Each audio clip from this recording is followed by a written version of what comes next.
অনেক বছর, অনেক মাস এবং অনেক দিনের প্রতীক্ষার পরে আজকে সেই আনন্দের দিন চলেই এল। বেরিয়ে পড়লাম আমরা লাদাখের উদ্দেশ্যে।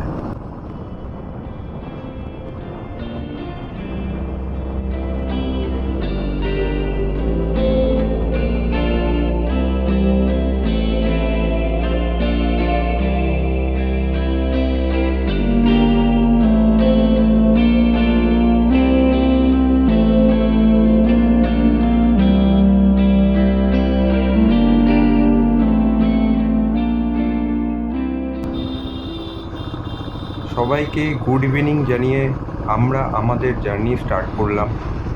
এখন সময় হয়েছে বিকেল 5:30, আর আমরা কলকাতা থেকে আমাদের জার্নি স্টার্ট করছি।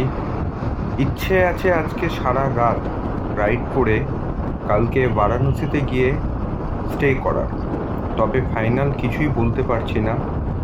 যতটা শরীর পারমিট করবে ততটাই যাব। এখানে ক্লান্ত লাগবে বা ঘুম পাবে সেখানেই আশেপাশে কোনো হোটেল দেখে স্টে করে যাব। আমার এই লাদাখ ট্রিপে আমার সাথে ট্র্যাভেল করছে আমার বন্ধু, এবং আমাদের দুজনেরই বহু বছরের এই প্ল্যানটা ছিল যে আমরা একসাথে লাদাখ কমপ্লিট করব। রাইডিং গিয়ার পরে যখনই কোনো সিগনালে বা কোথাও দাঁড়াতে হচ্ছে, আমাদের দুজনেরই শরীরের ভেতরটা মনে হচ্ছে পুরো জ্বলে যাচ্ছে। দীর্ঘ 5 মিনিট ধরে অপেক্ষা করার পর অবশেষে লেক টাউনের সিগন্যাল থেকে ছাড়া পেলাম। কয়েকদিনের মধ্যেই দুর্গাপুজো শুরু হবে, যার জন্য চারদিকে প্যান্ডেলের কাজ চলছে। কোথাও কাজ শেষ হয়ে গেছে, কোথাও কাজ একদম শেষের মুহূর্তে। দুর্গাপূজার এই কয়েকটা দিনের জন্য আমরা সারা বছর ধরে অপেক্ষায় থাকি।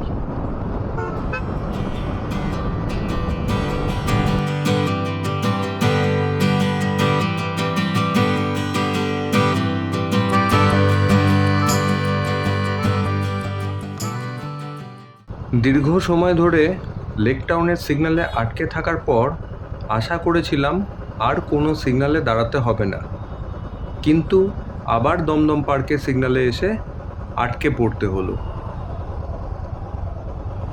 দমদম পার্কের সিগন্যালে আমাদের বেশিক্ষণ দাঁড়াতে হলো না, 2 থেকে 2.5 মিনিটের মধ্যেই আমরা ছাড়া পেয়ে গেলাম। সিগন্যালে দাঁড়ানো মানেই আমাদের কাছে একটা বিপদ।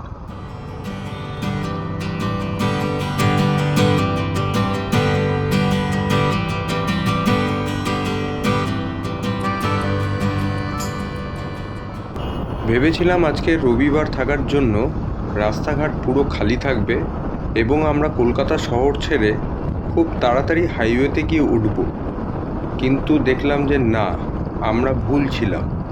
যথেষ্ট পরিমাণে ভিড় রাস্তার মধ্যে এবং আমাদের প্রত্যেকটা সিগন্যালেই দাঁড়াতে হচ্ছে।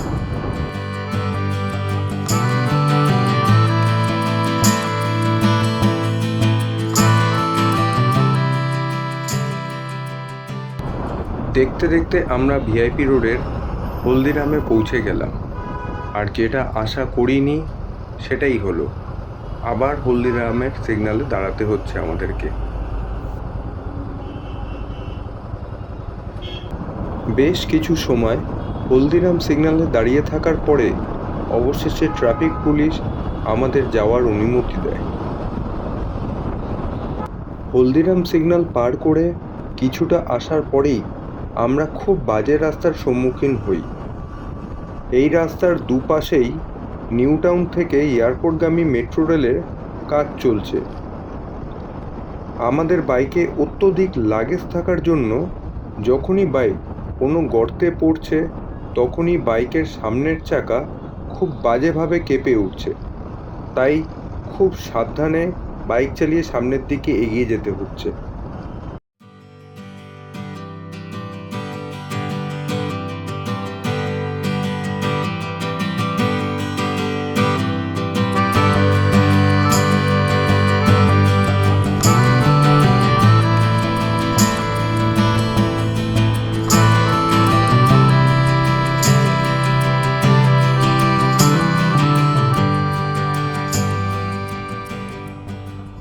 আজকের দিনটা আমাদের কাছে খুবই আনন্দের হলে পরেও বাড়ির থেকে বেরিয়ে এখনও পর্যন্ত আনন্দ পাওয়ার মতো কিছুই হয়নি। প্রত্যেকটা সিগন্যালে আমাদের দাঁড়াতে হচ্ছে এবং মিনিমাম 2 থেকে 3 মিনিট সিগন্যালে আমাদের অপেক্ষা করতে হচ্ছে। আমাদের বাইকে অত্যধিক লাগেজ হওয়ার কারণ সেটা হলো আমরা একটা বাইকেই দুজনে ট্রাভেল করছি, তাই আমাদের দুজনের লাগেজই এই বাইকে নিতে হয়েছে। এছাড়া আমাদের খুব ইচ্ছে লাদাখে গিয়ে টেন্টে থাকার, তাই আমরা টেন্টও ক্যারি করছি। আর ওই ঠান্ডায় আমরা টেন্টে থাকবো বলে আমাদের দুজনের জন্য দুটো স্লিপিং ব্যাগও ক্যারি করতে হচ্ছে। এয়ারপোর্ট 1 নম্বর গেটের সিগন্যাল ছেড়ে কিছুটা এগিয়ে আসার পরেই আবার এয়ারপোর্ট 2.5 নম্বর গেটের সিগন্যালে দাঁড়াতে হলো। বেশ কিছুটা সময় এয়ারপোর্ট 2.5 নম্বর গেটের সিগন্যালে দাঁড়িয়ে থাকার পরে অবশেষে ছাড়া পেয়ে সামনের দিকে এগিয়ে চললাম।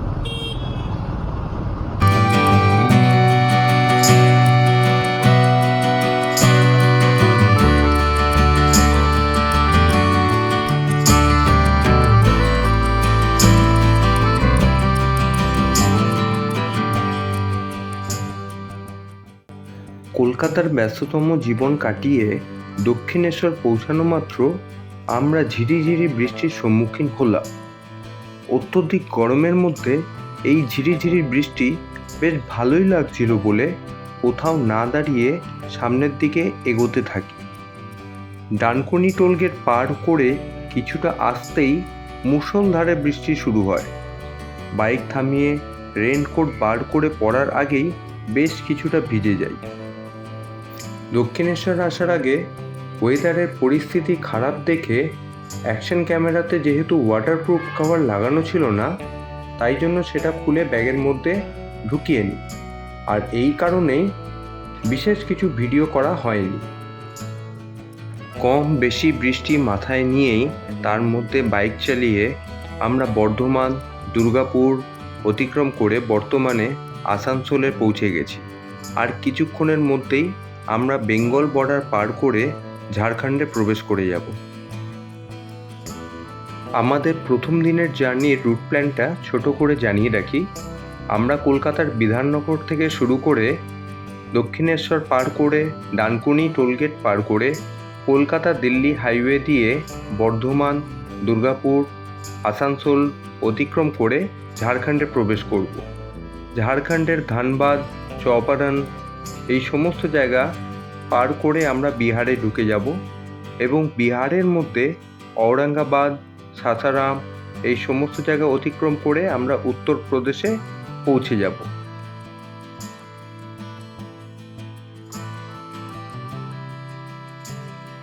রাত এখন 11:15 আর আমরা বড়খণ্ডে এসে দাঁড়িয়েছি টোল গেটে। এখানে বাড়ি থেকে এনেছিলাম রুটি, নিউট্রেলা, ওটাই আমরা ডিনার করলাম। করে এখান থেকে এখন স্টার্ট করব আবার আগের উদ্দেশ্যে। রাস্তা মোটামুটি ঠিকঠাকই ছিল, যার জন্য একবারে ট্রেনে চলে এসেছি, কোথাও দাঁড়াইনি, কিছু করিনি। ঝাড়খণ্ডে ঢুকে প্রথম টোল গেটেই প্রায় 1 ঘন্টা ধরে দাঁড়িয়ে বাড়ির থেকে নিয়ে আসা খাবার দিয়ে ডিনার কমপ্লিট করি। ডিনার কমপ্লিট করার পর পাশেই একটা দোকানে রিকোয়েস্ট করে দুটো কড়া করে কফি বানিয়ে সেই কফি খেয়ে তারপরে বাকি পথের উদ্দেশ্যে যাত্রা শুরু করি। ভিডিও শুরুর দিকে আমি বলেছিলাম যে আমাদের বাইকে অত্যধিক লাগেজ হয়েছে, তো সেই অত্যধিক লাগেজটা কিসের জন্য সেটা একটু জানিয়ে রাখি। আমাদের এই লাগেজে আমরা 2 সেট বাইরে পরার জামা কাপড় নিয়েছি আর 2 সেট ঘরে পরার জামা কাপড় নিয়েছি, আর বাকি দুটো জ্যাকেট নিয়েছি। এর থেকে বেশি একদমই ড্রেস আমরা ক্যারি করছি না, কারণ ম্যাক্সিমাম টাইমই আমরা বাইকে রাইড করব, তাই আমাদের ম্যাক্সিমাম টাইম রাইডিং গিয়ার পরেই থাকতে হবে। ড্রেস বাদে আমরা একটা টেন্ট ক্যারি করছি, কারণ আমাদের দুজনের খুব ইচ্ছে যে আমরা লাদাখে গিয়ে টেন্টে থাকবো। টেন্টে থাকবো বলে দুজনের জন্য দুটো স্লিপিং ব্যাগও ক্যারি করছি। এছাড়া এই পুরো ট্রিপে আমরা ঠিক করেছি যে আমরা বাইরে কিছু খাবো না, তাই আমরা আমাদের সাথে 5 কেজি চাল, 5 কেজি ডাল, নুন, চিনি, বিভিন্ন মশলা ক্যারি করছি। এর সাথে আমরা নিয়ে এসেছি 50 পিসের মতো Maggi packet, milk powder packet, coffee packet, চা, ছাতু, আচার, আরও অনেক কিছু। রাস্তায় বাইক চালাতে চালাতে আমরা দুই বন্ধু মিলে আমাদের প্ল্যান একটু চেঞ্জ করলাম। আগে আমাদের প্ল্যান ছিল যে আমরা কোনো শহরের ভেতরে ঢুকবো না, বাইপাসের ওপরেই যেখানে যা হোটেল পাবো সেখানেই থাকবো। কিন্তু এই মুহূর্তে আমরা প্ল্যান চেঞ্জ করে ঠিক করলাম যে আমরা বারাণসী পৌঁছে সিটির ভেতরে কোনো হোটেলে গিয়ে স্টে করব। এর কারণ হলো সন্ধেবেলা আমরা সন্ধে আরতি দেখে আমরা আমাদের পরের জার্নি শুরু করব।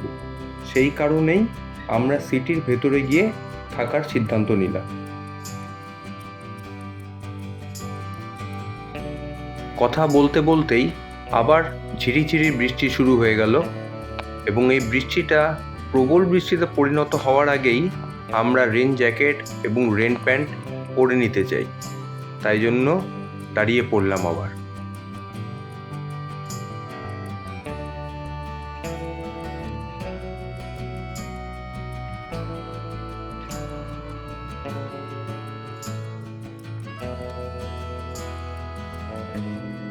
রেন জ্যাকেট, রেন প্যান্ট এবং গামবুট পরে নিয়ে আমাদের জার্নি আমরা আবার শুরু করে দিলাম।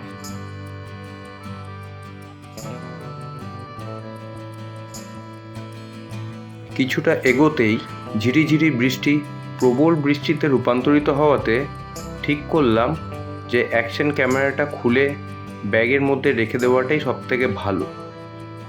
তাই আবার সাইডে দাঁড়িয়ে পড়লাম অ্যাকশন ক্যামেরা খোলার জন্য।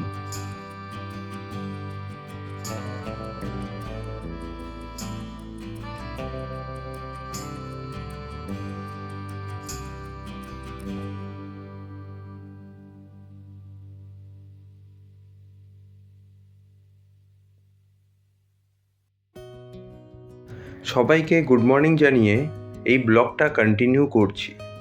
রাতে ওই প্রবল বৃষ্টির মধ্যে বেশ অনেকটা পথ বাইক রাইড করে আসার পর এমন অপরূপ দৃশ্য দেখে বাইক দাঁড় করাতে বাধ্য হলাম।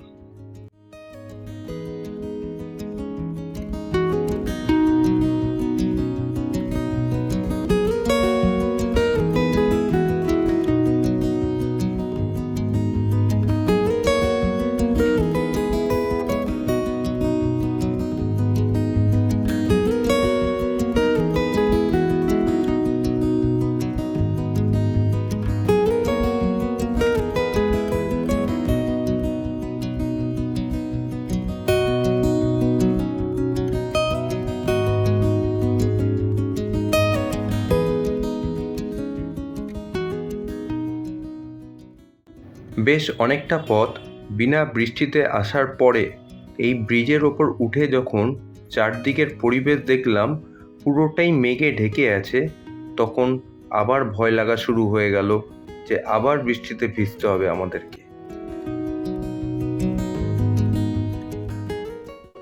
বলতে বলতেই আবার অঝোরে বৃষ্টি শুরু হয়ে গেল। এই বৃষ্টি দেখে আমরা আমাদের প্ল্যান আবার চেঞ্জ করলাম।